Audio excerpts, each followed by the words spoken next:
Let's look at what's new in Hive this week. You now have the ability to restore sub-actions from the trash bin. You can now right-click to add time to an action.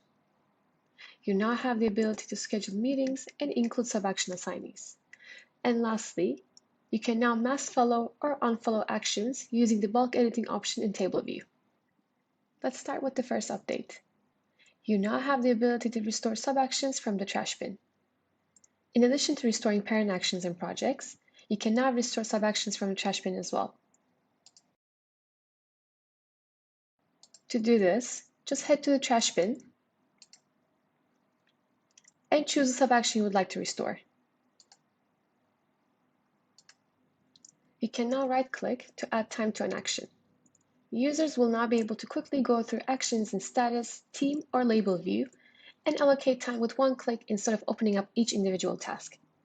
To add time to these action cards, simply right-click on the action card and you'll be prompted to add time.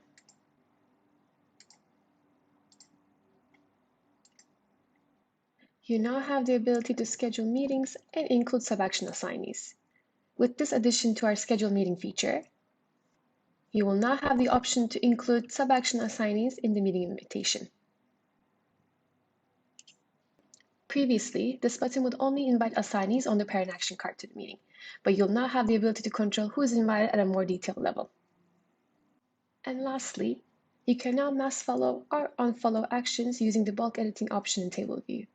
With this update, you will now be able to mass follow or unfollow action cards with a few clicks.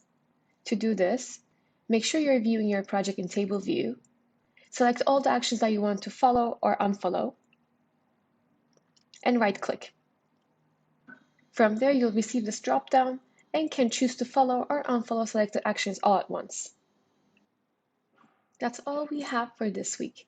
Thanks to everyone who has requested features or voted in our community-driven Hive forum. We're proud to be community built. See you all next week.